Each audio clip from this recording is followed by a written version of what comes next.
House Democrats to push back. And we will push back now, we will push back in February, and we will push back all the way through November until we get an opportunity to change the temperature in this place. A few weeks ago, I went to Minneapolis, St. Paul, and met with nonprofit groups and local law enforcement. We did a Democratic field hearing, and their stories of abuse are horrific. You have Trump's ICE completely being out of control. We also know that the public pressure is working. The Trump administration is starting to backtrack. They removed Border Patrol Commander-at-Large Greg Bovino from Minnesota. We also know that he has now engaged in anti-Semitic comments. He needs to resign. We also know that Kristi Noem yesterday issued a directive saying all field agents in Minneapolis must wear body cameras. That is a start, but every one of their agents across America needs to wear body cameras like real police officers do. And I encourage American people to continue this public pressure and to exercise their First Amendment rights. Just to drill down before I ask my question, you're going to wait to see if the Republicans can pass a rule before you decide how you're going to vote, or you know? Or I'm going to wait until we pass a rule before I tell people what I'm going to vote. Okay. Either way, it serves the same purpose. But look, we've over the last couple of days, the vice chair and I have tried to create an environment with the leadership team where we hear directly from members who are struggling, who are frustrated by what they see. And the week back home, where we talked to folks in our communities about the local lawlessness of ICE, really put a finer point on that. We weren't, in D.C. comparing notes. We were back home talking to our communities, and we're the ones that have to look folks in the eye who have experienced some of these tragedies and horrific behavior. The vice chair in Minneapolis, St. Paul, and many other folks visiting ICE detention facilities or trying to visit ICE detention facilities or talking to community leaders and advocates. But time and time again, what we hear from our colleagues is we have to make changes. We have to reform DHS. They were given unlimited amounts of money by House Republicans, and we need to have meaningful reforms because they are unchecked. They have been proven time and time again unworthy of our trust and unworthy of the benefit of the doubt. All of us are here on the Democratic side. I know the vice chair and I feel this way. We want government to work. We know it can be an instrument of good. We know it can help people in their daily lives. And what these folks are doing sets all of us back because they are now going to be afraid. And I talked to our local law enforcement leaders about this in San Bernardino County last week. Local law enforcement is concerned that people aren't going to report crime or they aren't going to say that they are a witness of a crime because they're afraid that everybody is working with ICE. And that hurts us. If people don't feel like they can answer a police officer's question on what they saw for fear of their status, that sets us all back. And by the way, every one of these law enforcement agencies, I met with locally, they have an identifier on them. They have their name on a polo. They have their name on their uniform. It says which agency employs them. They have a clear identifier as to who they are and where they work. Shame on us if we can't create an environment that mirrors exactly what our local governments have been doing and have been doing well and have been doing with the trust and support of our community members. Mr. Chairman, really quickly, you all got a 3-year extension through a discharge petition during the last shutdown, after the last shutdown, and it's languishing in the Senate right now. It's not looking like it's going to get a vote. You and Republicans are far apart on these reform demands that you all are looking to get. In a world where any of these reforms happen, and we can talk about all the different ways that they could, are you concerned that the same thing that's happening with the ACA subsidies, where the bill is languishing in the Senate right now, is the same thing that will be happening on ICE and DHS reforms? No, I'm more hopeful. I'm more optimistic that that House Democrats and Senate Democrats are united in reforming ICE. And I know that our Senate colleagues are supportive of the Affordable Care Act tax credits too. You know, that faces, difficulties with 60 votes and needing so many Republicans to join on board too.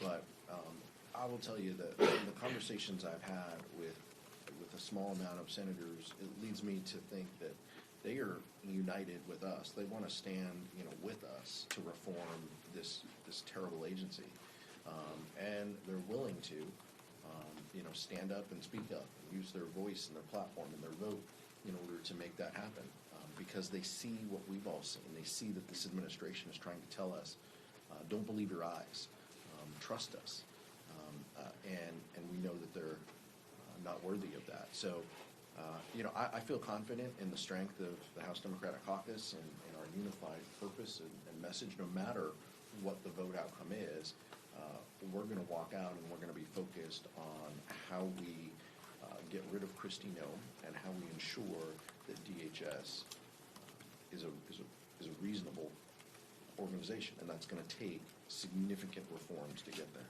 Thank you. Senate Majority Leader John Thune said this morning that it's an impossibility that there would be a deal within the next 10 days. If that's the case, do House Democrats plan to uniformly vote against another CR for DHS?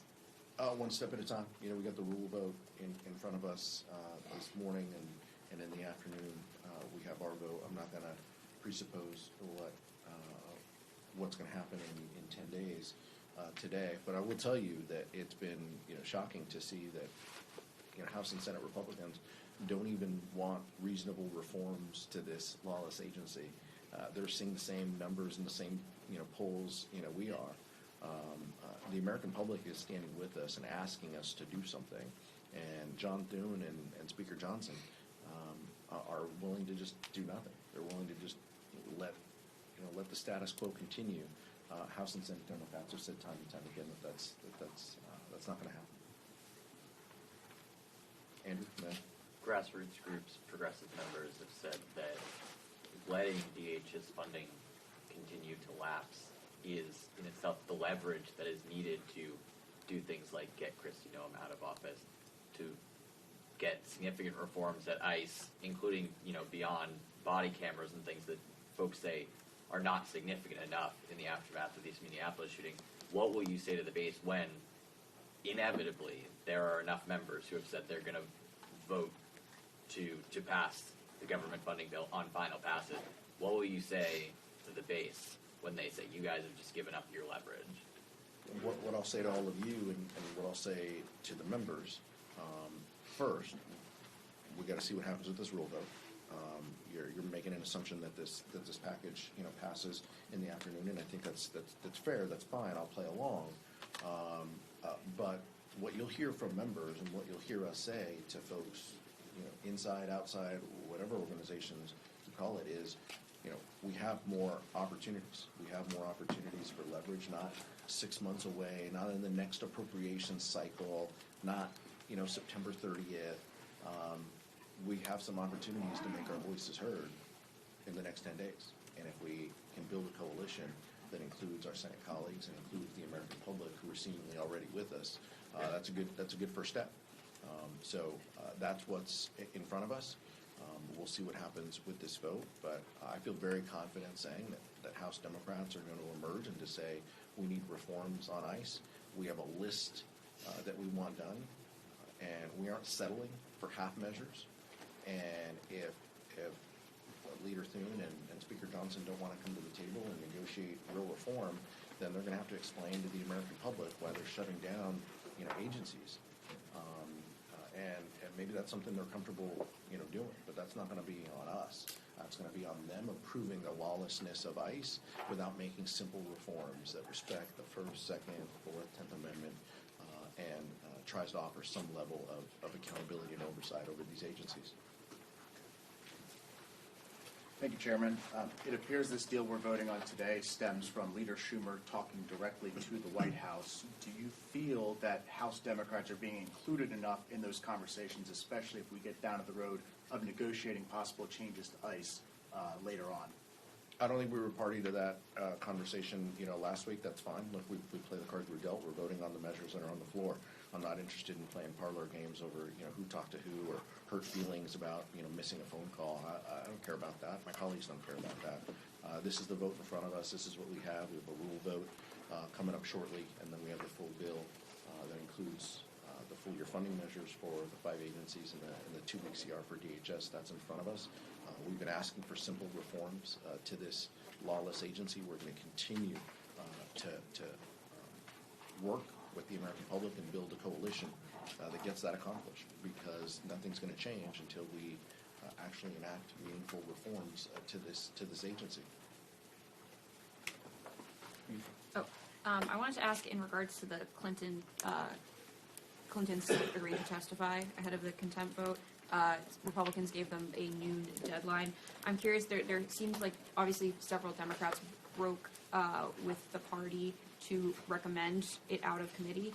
I guess, do you guys think, do House Democrats owe it to a former president and a former presidential nominee of their party to protect them from bipartisan subpoenas?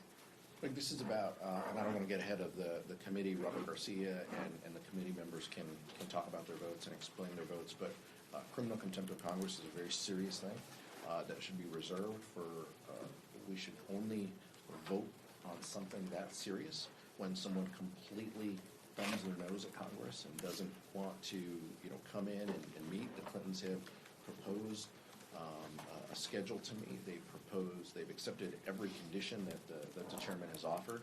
So clearly there is no basis behind a contempt vote, and yes, contempt vote right now. There's no basis for that. We won't support that. It's completely ridiculous, and it just shows the partisan nature of Chairman Comer. Right? I told you before when this came up a couple weeks ago. Right? Like this is all political theatrics. This is about him wanting to score political points because he probably was at a rally at some point and yelled, lock her up. That's all this is about, is him trying to fulfill that, conservative, wet dream to make that happen. And so it's just that's where we are, and that's what the politics of this moment. But there's no basis for a contempt vote, and I hope one doesn't come to the floor.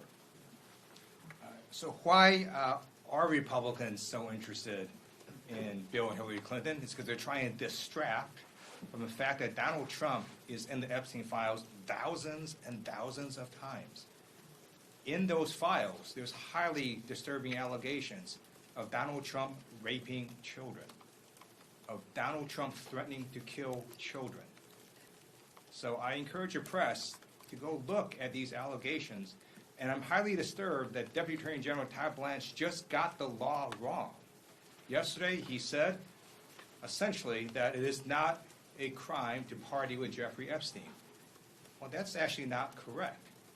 If Jeffrey Epstein was human trafficking minors for these sex parties, and you show up and patronize the establishment at that party, yes, you're guilty, because patronizing is part of the law, the federal sex trafficking law. So Deputy General Todd Blanche just got that wrong, which maybe explains why they aren't investigating all these folks, including Donald Trump. He needs to read the law and investigate these people. He also needs to resign, not only for not knowing the law, but a massive, not only screw up, but the biggest privacy violation in history.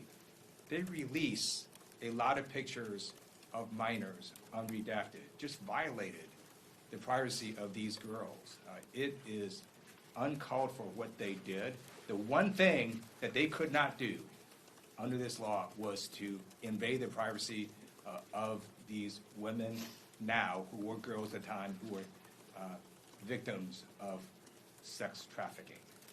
Also, he met with Ghislaine Maxwell, moved her to minimum security prison, and then got a puppy for her.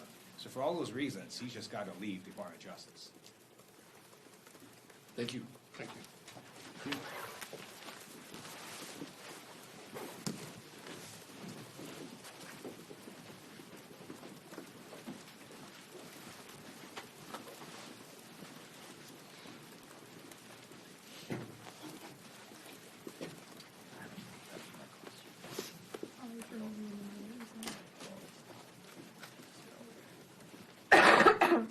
One time I showed I think I was overcome.